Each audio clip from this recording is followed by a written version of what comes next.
안녕하세요. 반갑습니다. 안녕하세요. 안녕하세요. 네, 반갑습니다. 저는 리드인 이상진이라고 합니다. 자, 네. 오늘 이렇게 좀 만나뵙게 된 이유는 책 읽기와 많은 아이들이 싫어하는 수학과 좀 어떤 상관관계가 있을까 해서 현장에 계시는 분을 좀 어렵사리 모셔봤습니다. 먼저 자기소개 한번 부탁드리겠습니다. 저는 초중고 학생을 가르치고 있고, 그리고 중학교 교재하고 고등 수능 교재 쪽 지필 연구진으로 활동을 하고 있는 수학 강사 장성훈이라고 합니다. 올해 들어서 다시 이제 학교가 이제 활성화되면서 많은 아이들이 학교에 다시 가기 시작하고 학생으로서의 모습을 찾아가긴 하는데 2, 3년 전에 만났던 친구들에 비해서는 평균 실력이 조금 더 낮게 분포되어 있는 건 사실이거든요. 우리 수학을 만나고 있는 초중고등학교 학생들은 좀 어떤가요? 코로나라는 특수한 상황 때문에 온라인 수업을 많이 하게 되다 보니까 편차가 좀 많이 심해졌어요. 예를 들어서 상위권 학생들은 오히려 더 시간 활용을 잘해서 극상위권을 올라가는 친구들이 의외로 많고, 중하위권 학생들 같은 경우에는 오히려 예전에 비해서는 부족해질 수밖에 없는 외적인 요인이 있는 것 같습니다. 예를 들어 제가 중으로 만나뵙고 있는데 제가 다른 짓 하더라도 알 수가 없잖아요. 네. 고개만 숙이고 있으면 그쵸, 되니까요. 네. 이렇게. 네. 자기주도 학습이 좀 중요해지는 상황에서 자기주도 학습이 되는 학생과 되지 않는 학생들에 따라서 학력 편차가 내부에서도 좀 많이 갈린다는 걸 많이 느끼고 있습니다, 지금. 그 문제를 출제하시는 분들은 어떤 생각을 가지고 출제를 할까라는 생각을 해본 적이 있었거든요. 실제로 집필을 하신다고 했으니까 어떤 부분에 염두를 해서 그렇게 문제를 어렵게 내는 건가요? 출제를 한다고 했을 때 뭐 계속 상위권 문제만 모든 것을 내는 것은 아니라 학생들에게 필요한 걸 보면 연산 능력, 심화 그리고 창의 능력을 살펴보는 분도 있습니다. 그래서 기본적으로는 중등이나 고등 교육 과정에 맞게 이 학생들이 이 과정을 제대로 이해하고 있는가를 잡아두고, 이게 이제 포커스면 거기서 살을 찌워서 문제를 만드는 겁니다. 사실 아까 말씀하실 때 연산 능력이라든지 뭐 심화적인 문제 그리고 창의 능력을 말씀해 주셨는데 이렇게 시간을 많이 들여야만 정말 하는 건가요? 항상 각각의 과정마다 원하는 수준이 있습니다. 모든 학년에 있어서. 연산이 된다는 것은 기본인데, 사실 심화 문제도 결국은 연산으로 돌아오게 되어 있습니다. 그 연산의 마지막 과정까지 오기 위해서 필요 없는 것들을 덜어낼 수 있는 능력이 필요한 거고요. 산수 계산을 여러 개 하는 것보다는 생각을 많이 할 수 있는 문제를 한두 개 길게 푸는 것이 오히려 더 도움이 많이 될 수 있다라고 저는 개인적으로 생각을 합니다. 뭐 기본적인 그 계산 능력에 어떤 상황이 있다면 이 상황을 뭐 다른 상황에서 대입을 해서 뭐 찾아내는 능력이라고 볼 수 있을 것 같은데 이렇게 하려면 수학이 아니라 국어 아닌가요? 학문이라는 것 자체가 연결되어 있는 것 같습니다. 점수가 좀 배점이 큰 아이들은 음, 이만큼 자리를 차지하고 있더라고요. 맞아요. 거기에는 항상 빠지지 않는 게 빼곡한 글이 있던데 독해력이 좋은 아이들이 수학 문제를 풀 때 어떤 좀 이점이 있을지 읽기가 좀 안 되는 친구들은 어떤 부분에서 좀 어려움을 느끼는지 좀 실사례를 한번 좀 보여주실 수 있을까요? 실생활 문제라던가 난이도가 높다라고 하는 문제들은 나와 있는 상황을 보고 나서 그 녀석을 상황에 맞는 어떤 식을 만들어내야 되는 거니까, 첫째 여기서 이제 독해력이 떨어진 경우에는 글자만 길어도 일단 포기하는 친구들이 많이 있고요. 그리고 이 상황이 어떤 상황인지 같은 상황으로 만들어내는 것 자체를 좀 힘들어하는데, 네. 일단 6번 문제를 뭐 풀자는 얘기는 아니고 잠깐 한번 보겠습니다. 네네. 그러니까 상원의 반 학생은 42명인데 이 중에서 몇 명은 9명씩 내 모둠이고 야구를 한대요. 그리고 다른 반 학생은 다른 반 학생 10명과 함께 피구를 했다라고 하면, 사실 이제 이런 상황을 봤을 때 그냥 줄줄 읽어나가면서 이게 어떤 상황인지 인식을 하지 못하면 식을 구성한다거나 하는 상상을 못하게 됩니다. 상황에 맞는 상상을 할 수 있어야지 문제에 접근할 때 조금 더 도움이 될 수 있다. 그런 것들이 보통 이제 글자가 긴 문제, 그런 문제들이 보통 난이도가 높은 문제라고 얘기할 수 있는 겁니다. 책을 잘 읽는 친구들에게 물어보면 이미 글자가 빼곡하지만 본인이 읽고 있으면 주인공들이 살아서 움직이고 목소리도 이제 성우처럼 다 제각각의 이제 캐릭터를 가지고 움직이고 있다 이야기를 하거든요. 음, 수학도 마찬가지란 말씀이시네요. 네, 이런 상황들이 자기 속에서 뭐 수학적인 구도가 그려진다면 이 상황에서 누군가 변화됐을 때 내부의 변량이라고 하는데, 이 변량들이 변화됐을 때 어떤 변화가 있을까는 이 상황 자체가 직관적으로 느껴진다면 접근하는 데 분명히 도움이 될 겁니다. 또 다른 네, 문제 물론 볼게요. 마찬가지입니다. 이 상황 네. 자체 독해력이 안 되면 네. 일단 제가 힘들어지는 방금 겁니다. 눈이 한번 커졌습니다. 그리고 중학교 문제 같은 경우에는 앞쪽에 네. 난이도가 높지 않다는 문제에서는 일단 글자가 많이 보이지 않는 건 네. 사실입니다. 네. 이제 변별력 문제라고 하는 마지막 페이지 전부터 나와 있는 걸 보시면 네.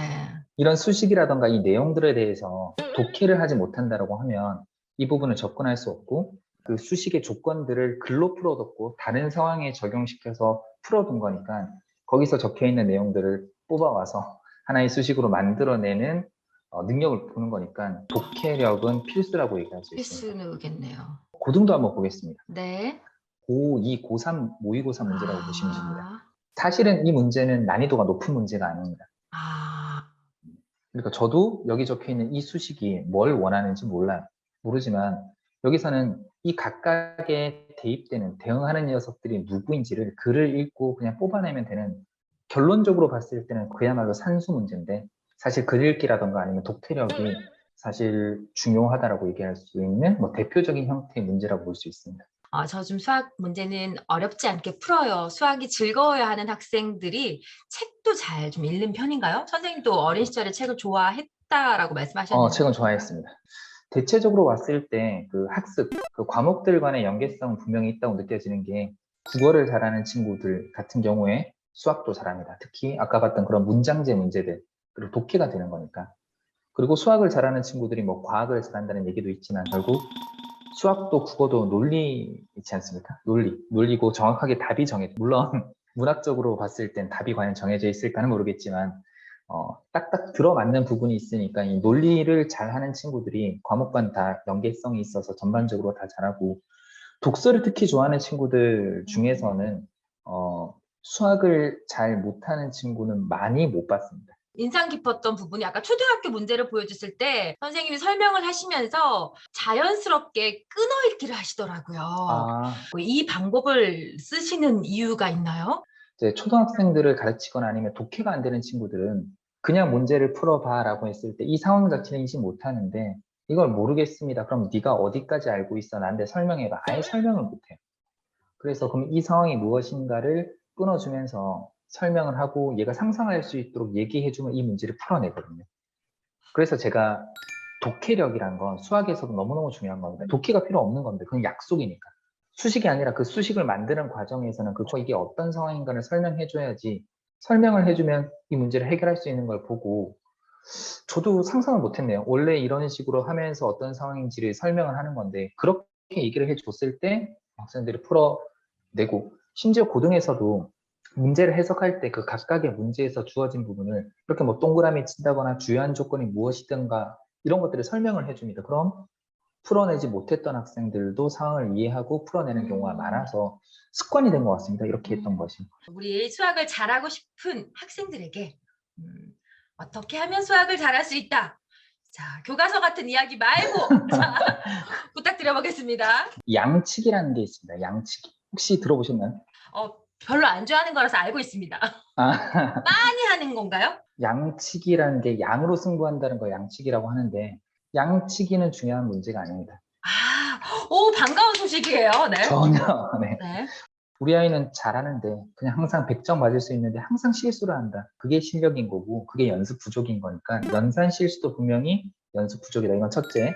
오답 노트를 쓰거나 그렇게 해서 계속 연습을 더 늘려서 수정해야 되는 거고, 두 번째는 수학을 잘하고 싶으면 한 문제, 두 문제를 푼다 하더라도 저희가 충분히 고민을 하고 이 상황을 인식하고, 때로는 문제가 지금 풀어지지 않는데 며칠을 지나고 나서 풀어지는 경우도 있습니다. 교과서적인 얘기를 했나요, 제가?